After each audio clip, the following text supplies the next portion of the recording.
जय हिंद एवरीवन। तो यहाँ पे हमको क्या करना है, प्रोग्राम करना है, राइट अ प्रोग्राम 8051 का प्रोग्राम करना है। क्या करना है, to divide the content of R naught, जो आर नॉट का कंटेंट है from the content of R1। जो हमको यहाँ पे मान लीजिए, यहाँ पे देखिए आपको क्या डिवाइड करना है, जो आर नॉट का कंटेंट है, जो आर नॉट में ये कंटेंट है उसको डिवाइड किससे करना है, R1 से करना है।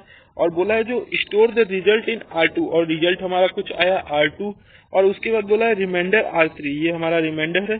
फिर उसके बाद बोला है आफ्टर रीस्टोर उसको ओरिजिनल फॉर्म में हमको लाना है, मतलब और नॉट को हमको ओरिजिनल फॉर्म में लाना है। तो पहले इसमें क्या करना है, हमको पहले हमको डिवाइड करना है। कंटेंट बोला है यहाँ पे कि हमारा जो कंटेंट है वो आर नॉट है, और R1 हमारा क्या है, डिवाइजर है, और हमारा जो R3 है वो रिमाइंडर है, और R2 जो हमारा बच्चा है वो कोशिएंट है।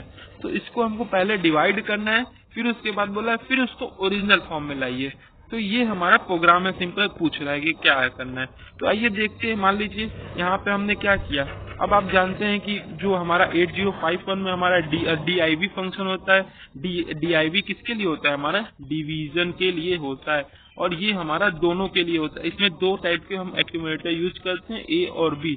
ये पॉइंट आपको याद रखना है कि जो A होता है हमारा वो कंटेंट होता है, A होता है हमारा जो वो कंटेंट होता है, जो हमारा डिविडेंट होता है, और उसके बाद जो B वाला होता है पार्ट वो हमारा डिवाइजर होता है। ये आपको पहले हम क्या करेंगे, डिविडेंट ऐड लगाएंगे, फिर उसके बाद हम क्या करेंगे, उसमें डिवाइजर मूव कराएंगे B वाले में। तो यहाँ पे देखिए जो R नॉट में हमारा जो कंटेंट था उसको हमने कहाँ मूव कराया, एक्यूमुलेटर में मूव कराया। फिर उसके बाद क्या किया हमने, फिर उसके बाद हमने जो हमारा R1 में वैल्यू था, जो हमारा R1 यानी क्या हुआ आप बताइए, जो R1 मतलब जो हमारा डिवाइजर था, यहाँ पे डिवाइजर जो वैल्यू था उसको हमने कहाँ मूव कराया, B में, क्योंकि हमारा वही रूल था डिवीजन में। जो A होता है हमारा वो हमारा हमेशा हमारा डिविडेंट होता है, और B हमारा जो होता है वो हमेशा हमारा डिविडेंट होता है।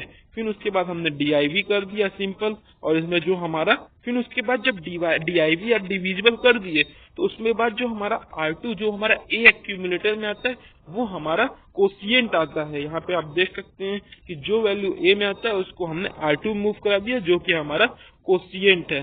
फिर उसके बाद क्या किया, जो रिमाइंडर आता है वो हमारा B में आता है, जिसको हम कहते हैं रिमाइंडर, उसको हमको R3 में स्टोर करा दिए। ठीक है, ये डिवीजन तो हो गया। पहले आप क्या किए कि डिविडेंड को A में स्टोर कराए, फिर आप उसको जो हमारा डिवाइजर था B में किया, फिर उसके बाद आपने डिवीजन किया AB, फिर उसके बाद जो हमारा कोशिएंट आया उसको आप R2 में लिए, और रिमाइंडर जो आया उसको आप R3 में लिए। अब हमको फिर ओरिजिनल फॉर्म चाहिए, तो ओरिजिनल फॉर्म पाने के लिए हम क्या करेंगे, हमको R नॉट चाहिए। तो R नॉट को आप क्या लिख सकते हैं, R1 into R2 plus R3।